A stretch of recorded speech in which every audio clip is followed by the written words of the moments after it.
What's going on, guys? This is Kaisho. Welcome back. So we're back with another video. So for our video today, we're going to cover OCG Metagame Report and deck list reviews from the past week. We do have June 9 to June 17. So a week-long span of tournament data gathering across Southeast Asian regions, namely Philippines, Indonesia, Malaysia, Thailand, Taiwan, and Singapore, and Malaysia.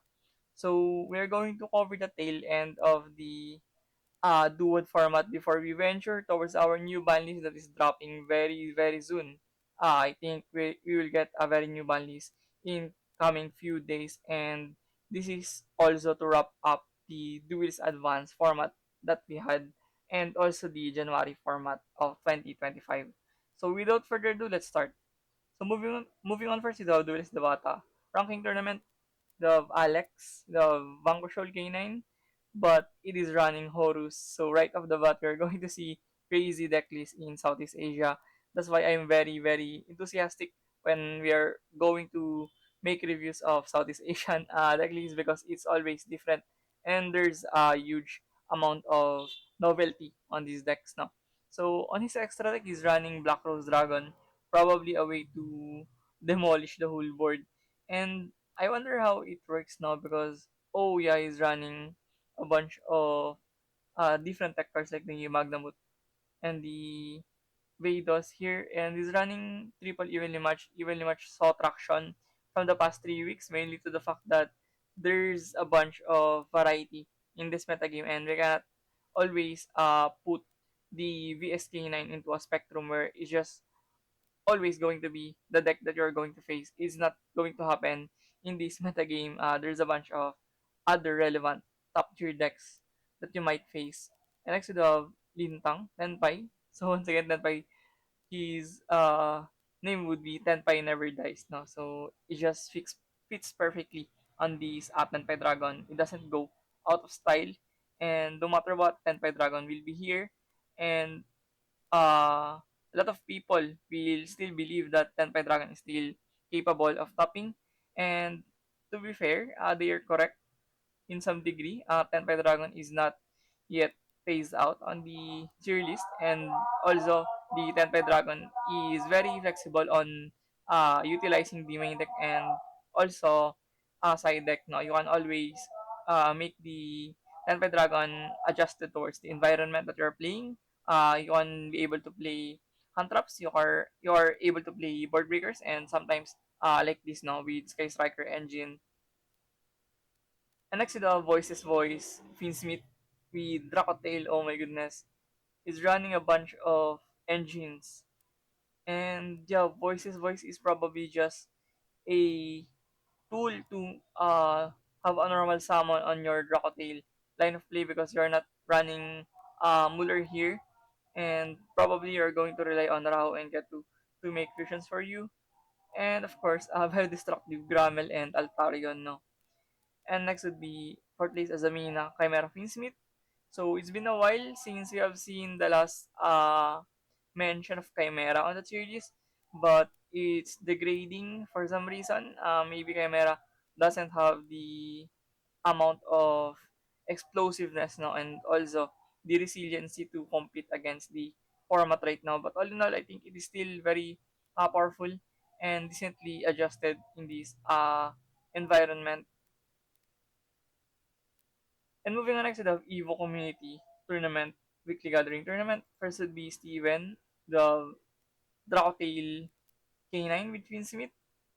Very similar towards the topping Dracotail K9 on Taiwan, Philippines, and uh, Malaysia WCQ events now, where Dracotail is paired with Finsmith to be able to play through interruptions and also make a much more powerful going first end board.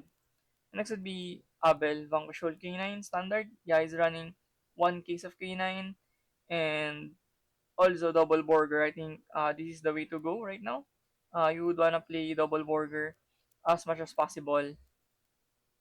Next would be Indro Regenesis, no? So Regenesis is a deck that will continue to perform no matter what. It's just one of the top rogue decks currently, and especially on Southeast Asia where it is very budget, no? Budget friendly. affordable, and also easy to use, no? So it has all the elements to be represented in this format. And moving on next, we do have Yu-Gi-Oh! Davao Mindanao Gaming Ranking Tournament. First would be Siegfried Gandeza Vangushul K9. Didn't up to reveal his side deck, but he's running a very standard looking VSK9 here. One Phantasme, one Magnamut, one Kurikara. And yeah, moving on next, you do have Andrew Yummy, second place. He's still running the double engage and one drones, which is not really the case most of the time. It's more often than is running Pirig's race map, no, and more hand traps like Purulia. Next would be Job Elvius Malis. So this time is running Retaliating Sea, and Red Sea could be very pivotal against the Dracotail matchups, which is prevalent on the Southeast Asian regions. Next would be Yummy from Reinhard De Leon. A very standard looking Yummy here, and very similar towards the uh, earlier Yummy deck is in Mindanao, no? And the twist is it's running Trust and the Barrier on this build. Next would be another Yu-Gi-Oh! Davao Mindanao Gaming Ranking Tournament. First would be Memento from Allen. So a lot of people have been asking me whether Memento can keep their composure in this metagame. But to be frankly honest with you guys, I think post DOOD, no? I think it will be dusted against the other newer decks. It lacks the consistency to pair against the best decks. But all in all, I think it will still rank as a de facto top rogue deck, or a deck that lurks between the D tier, bottom of the D tier, no? And next would be Andro Ginaldo. I similar deck this is earlier, probably. He was running the Rumacano this time. And next would be Kill, Malice. So triple Fisher in the main deck, huge investment towards graveyard shenanigans, no? In this metagame. And next would be Richie, Goi's Primite. Playing Dragon's Mind on the main deck. Okay, not too shabby. And still running the Little Knight now on the extra deck. Next would be Order of the Duelis and Albay. We do have Orcus as the champion from Joshua. So Orcus is probably widely regarded as one of the best rogue decks of the modern game, and it doesn't surprise me where Orcus just keeps on topping tournaments left and right on Southeast Asia. And Southeast Asian people doesn't have the same amount of resources as the major region players, no.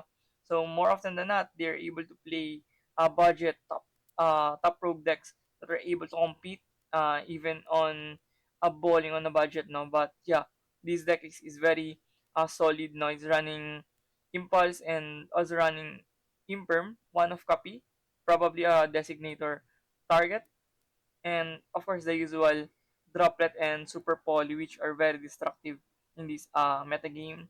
Next would be Joe, VSK9. So he's running a very standard looking VSK9 here, and yeah, playing double Reaper and double Rock. And next would be Jake Dragon Tail K9, Dracotail K9. Yeah, pretty solid deck list here. Is running the Jokul and the copies of Lantern, no? And yeah, playing Hound Steel on the uh, extra deck. And next would be third runner up Kenji. So this is very standard looking Yami. It's not running the, oh yeah, it's still running the one of drones and engage.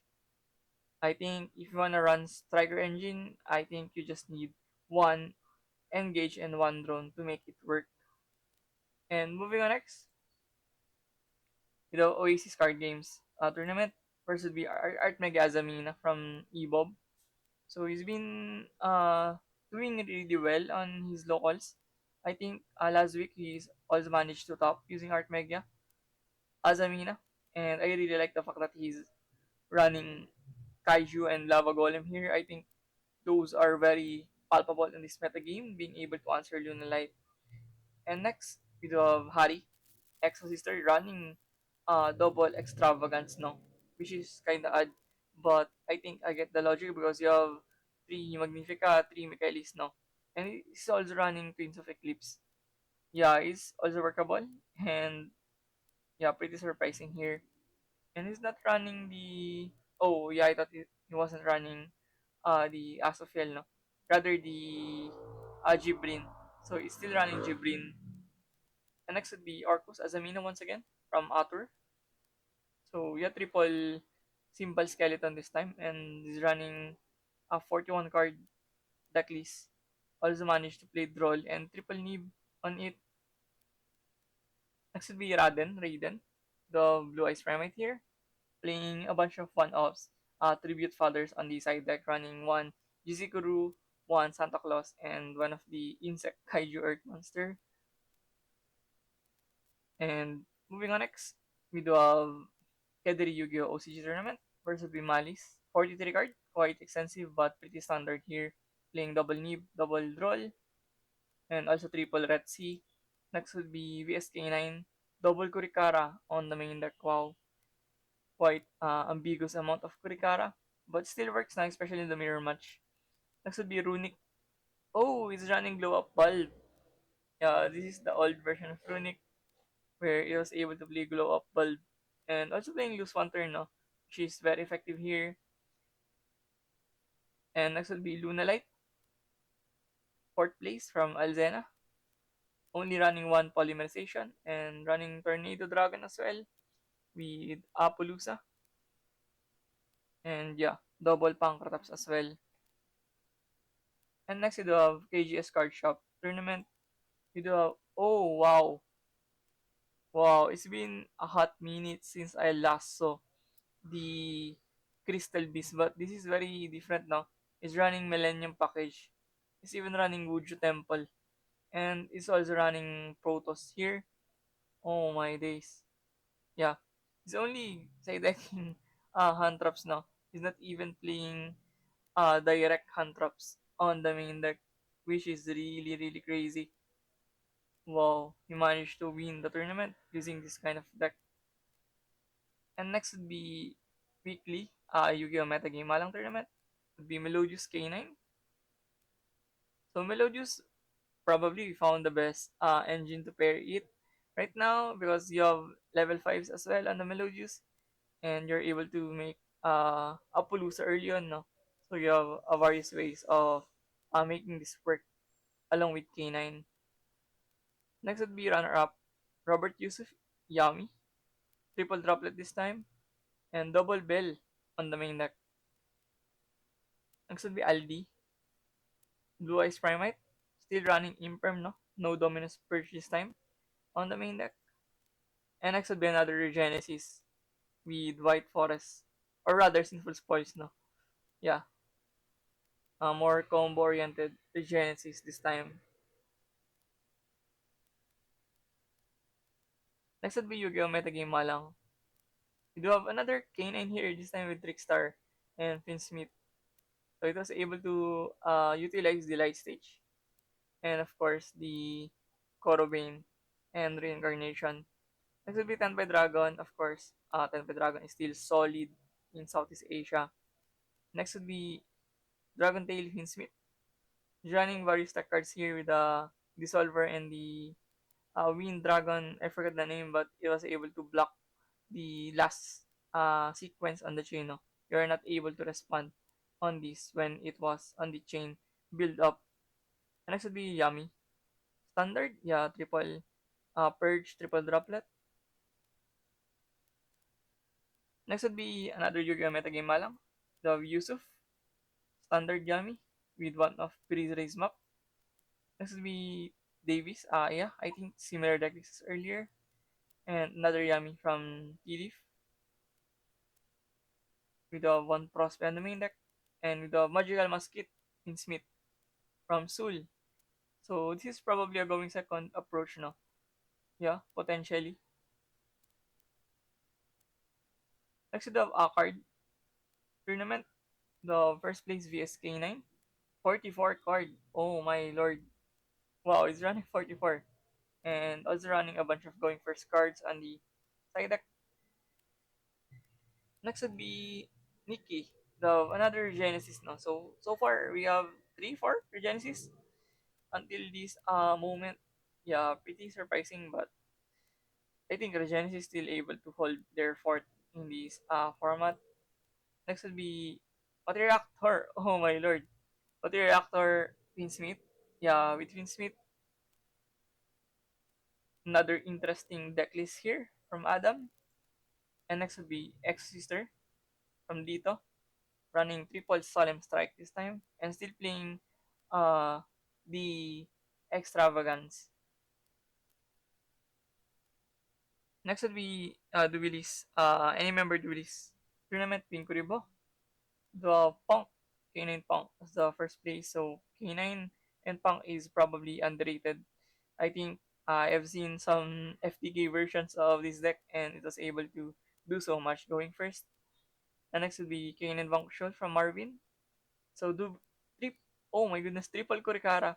I thought it was running only two triple Kurikara. Wow, huge investment towards the Lunalite matchup, no? Which is very, very sophisticated. And next would be VSK9 once again. Yeah, Plane Shifter once again, and one Dogoran. Triple Eclipse as well on the side deck. Next, we have another Anymember Dualis tournament. We have K9 Crystron. Couldn't say too much about this. I think this deck is still workable. And next will be Punk. Yeah, Punk running no Finsmith this time. Yeah, without Finsmith. And next would be another Exorcister from Daniel. So bunch of Exorcister so far, no? Oh, rather yummy. Yeah, I thought it was Exorcister. The last playmat was Exorcister, so I thought it was Exo. But now we do have Yummy from Daniel. Running Gravity Collapse on the side deck. So Gravity Collapse could potentially be better than Judgment here. Mainly to the fact that you're able to utilize your Synchro Monsters as well. And next would be Iloilo Yu-Gi-Oh! Community Tournament. So shoutouts to our friends in Iloilo. First would be Art Mega from Shin. So he's an our Kaiduli's GZ group chat is always active on asking questions, gathering ideas for Art Mega. Because we have a couple of people playing Art Mega here, including me. So yeah, we are able to exchange ideas and make our decks better. And next will be Malice from Jed. 41 card, playing Baldric on the main deck. And a bunch of tribute fathers on the side deck, no? Gamasil and Dogoran. And yeah, that sums up our OCG Metagame report and decklist reviews from the past week in Southeast Asian regions. So if you found this video informative or helpful, please do consider subscribing. It definitely motivates me a lot to keep providing this content for you guys. So once again, thank you for watching. See you in the next one. Peace.